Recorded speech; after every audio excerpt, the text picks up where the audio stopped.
Hello বন্ধুরা, রঙিন গল্পে আপনাদের স্বাগত। আমাদের গল্পগুলি যদি আপনাদের ভালো লেগে থাকে তাহলে আমাদের চ্যানেলটাকে সাবস্ক্রাইব করে পাশে থাকা বেল আইকনটিকে ক্লিক করে দেবেন।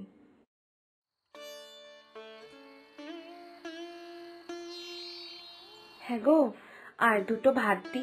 কি যে তুমি এত অল্প অল্প খাও আমি বুঝতেই পারি না। একটু পেট ভরে খেতে দিলেই তো চিৎকার করে ওঠো, এর জন্যই তো ভয় ভয় কম কম খেতে দিই। এইটুকু ভাতে কি আর পেট ভরে বলো? তুমি তো ছিম চচ্চড়ি ভালো খাও, তোমাকে ছিম চচ্চড়ি দিয়ে একটু বেশি করে ভাত দিই আজকে। না রে না গো, এখন আর এত খেতে পারি না। তুমি যে কেন বুঝতে চাও না কে জানে। এই 14 থেকে 20 বছর বয়সে মানুষ বেশি করে খাওয়া দাওয়া করে, কিন্তু তারপর আস্তে আস্তে বয়সের সাথে সাথে তো খাওয়ারও কমে যায়। তার উপর সারাদিন পরিশ্রম করলে না এই কেমন একটা রুচি চলে যায় খাওয়ারের উপর থেকে, বুঝলে? শুধু খেতে হয় তাই খাই। না না, আমি আর খাবো না। যা খাওয়া হচ্ছে সেটাই ঢের বেশি। এই সারাটা জীবনই তো শুধু পরিশ্রমই করে গেলে, কিন্তু আমাদের অবস্থাটা তো আর ফিরল না বলো। প্রতিদিন রোজগার করে যা আনছো তা সবই তো খেয়ে নিচ্ছি। আমাদের ভবিষ্যৎ বলতে তো কোনো টাকা নেই বলো। নিজেদেরই বিপদ সামলানোর অবস্থা নেই আমাদের, তো অন্যের বিপদ আমরা কি করে সামলাবো? সবাই তো খালি দেখে যে তুমি উদয় হস্ত কত কাজ করছো, কত পরিশ্রম করছো আর অনেক টাকা কামাচ্ছো, কিন্তু সত্যিটা তো শুধু আমরাই জানি। এই তোমার কি হয়েছে বলো তো?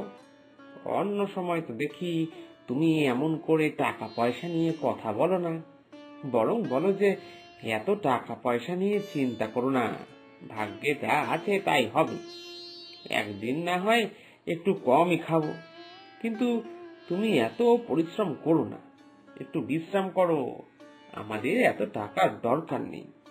কিন্তু আজকে তুমি একেবারেই উল্টো সুরে কথা বলছো। কি হয়েছেটা কি? হ্যাঁ বলো বলো, কেউ কি কিছু বলেছে নাকি তোমাকে? না, ওই আর কি, আজকে ভজনদার বউ এসেছিল, তাই গল্প করতে করতে বলল যে ওর মেয়ের বিয়ে সামনের অগ্রহায়ণ মাসে, কিন্তু ওদের অবস্থাটা তো তুমি জানোই। তাও কোনো রকম করে কিছু টাকা গুছিয়েছিল, তাও এখন সব দিক সামলে উঠতে পারছে না, এই নিয়ে দুঃখ করছিল। এবার আমি ভজনদার বউয়ের কথাবার্তায় যা বুঝলাম, মনে তো হচ্ছে ওনার মেয়ের বিয়েতে আমাদেরকে নিমন্ত্রণ করবেই। তাই ভাবছি কি করব বলো তো। ওরা তো আমাদেরকে অনেক কাছের মনে করে, একদম ওদের আত্মীয়র মতনই। আমাদের তো উচিত ওনার মেয়েটাকে একটা ভালো কোনো উপহার দেওয়া, আর সবচেয়ে বড় কথা, ওরা যে দরিদ্র পরিবার, আমাদের তো ওদের মেয়ের বিয়ের কোনো বড় একটা দায়িত্ব নেওয়াই উচিত। কিন্তু কিছুই আর পারছি কোথায় বলো। আমার না মনটা খুব খারাপ লাগছে, আমাদের এত কাছের হয়েও ওনার মেয়েটার বিয়েতে কোনো রকম সাহায্য করতে পারছি না। ও, এবার বুঝতে পারলাম আসল ব্যাপার। তাই তো বলি, আজ হঠাৎ তোমার কথা এত অন্যরকম শোনাচ্ছে কেন? তা ওর বিয়ে তো অঘ্রাণ মাসে, সে মাস আসতে এখনো অনেক সময় বাকি, প্রায় 7 মাস মতো। তাহলে তাহলে এক কাজ করি, আমি প্রতিদিন মালিকের বাড়ি থেকে, মানে কাজ থেকে ফিরে এসে যা টাকা দেব সেখান থেকে তুমি অল্প করে টাকা সরিয়ে রাখো। 7 মাসে মোটামুটি ভালোই টাকা জমবে, তা দিয়ে না হয় একটা ভালো কোনো উপহার কিনে দেব। হ্যাঁ, সেই করা ছাড়া আর উপায় কি বলো। আমরা তো আর ওদের মেয়েকে কোনো ভালো উপহারই দিতে পারবো না, আমরা যে গরিব, আর গরিবের উপহার কি কোনোদিনও ভালো হয়?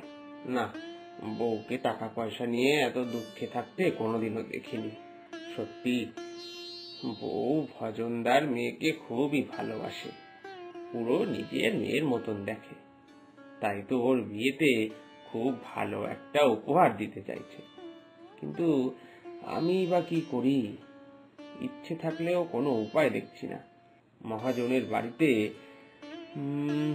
সেই সকাল থেকে রাত অবধি কাজ, মহাজনের বাড়িতে কাজ করেই যা হাঁপিয়ে যায়, তারপর তো আলাদাভাবে কিছু করারও উপায় থাকে না।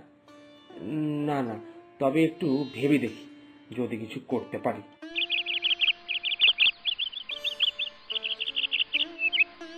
আচ্ছা কর্তাবাবু, বলছিলাম কি, আমার না আপনার সাথে কিছু কথা ছিল।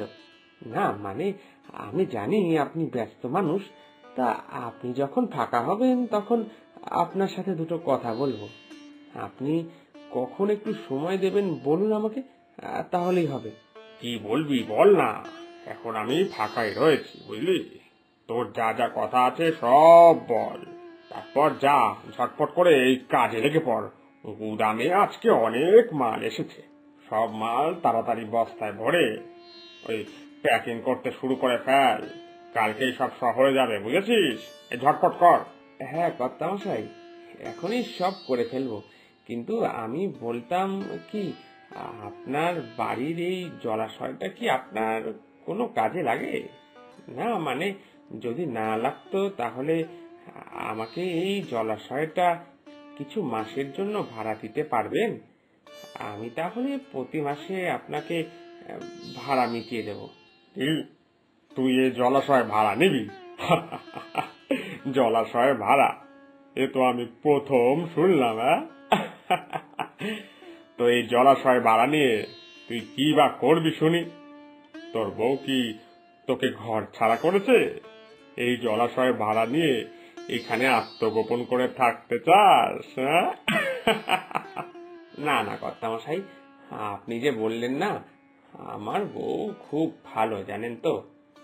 আমার রোজগার কম, আমাদের সংসারে এত অভাব, কিন্তু কোনোদিনও মুখ ফুটে কিছু বলেনি আমাকে। সব সময় ওর মুখে হাসি লেগে থাকে। কিন্তু কাল বউয়ের মুখে শুনলাম আমাদের গ্রামের ভজনদার মেয়ের বিয়ে, এই এই অগ্রহায়ণ মাসে। এবার এবার কি বলুন তো কর্তামশাই, ভজনদার মেয়েকে আমার বউ নিজের মেয়ের মতো করে দেখে। তাই ওর বিয়েতে কিছু উপহার দিতে চায় আমার বউ। আমি তাই ভাবলাম, বড় উপহার দেওয়ার সামর্থ্য তো আমাদের নেই। এখন যদি আমাকে এই জলাশয়টা আপনি ভাড়া দেন, তাহলে আমি এখানে মাছ চাষ করে একটা উপায় বার করতে পারি। কিরে, বিয়ের উপহারে মাছ দিবি? পারিসও বটে। ঠিক আছে নে, জলাশয়টা 7 মাসের জন্য তোকে দিলাম, যা যা পারিস কর। আমাকে ভাড়া দিতে হবে না। কিন্তু হ্যাঁ, এসব মাছ টাছ চাষ করতে গিয়ে আমার গুদামের কাজ যেন ক্ষতি না হয়। আগে গুদাম, তারপর সব, বলে রাখলাম। ঠিক আছে? কর্তামশাই, আপনার কোনো চিন্তা নেই। আপনি আমার এত বড় উপকার করলেন, আর তার বদলে কি আমি আপনার কোনো ক্ষতি করতে পারি? অনেক অনেক ধন্যবাদ কর্তামশাই, অনেক অনেক ধন্যবাদ। কাল ভোরবেলা আমি চলে আসব এই ডোবা পরিষ্কার করতে। তারপর যেমন সময় গুদামে কাজে লাগি, ঠিক তেমন সময় গুদামে কাজে লেগে পড়ব। আচ্ছা কর্তামশাই, এবার আমি যাই তাহলে, এদিকে যে অনেক কাজ পড়ে।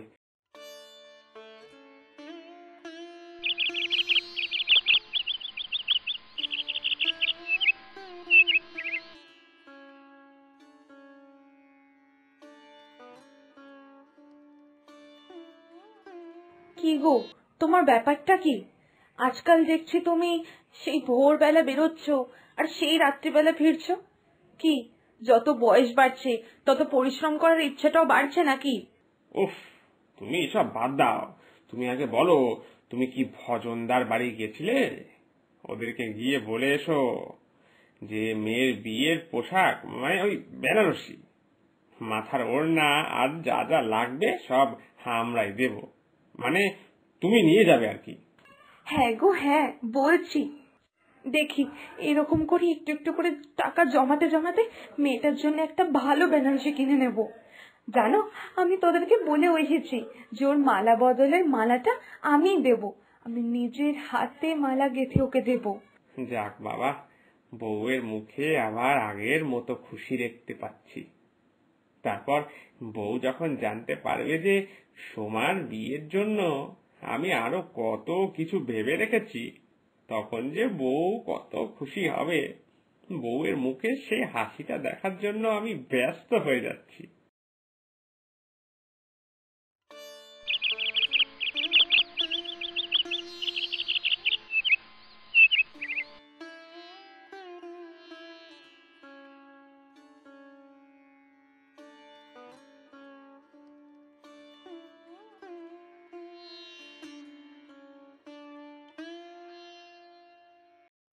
কই গো বউ, বের হও ঘর থেকে, একবার দেখো আমি কি এনেছি।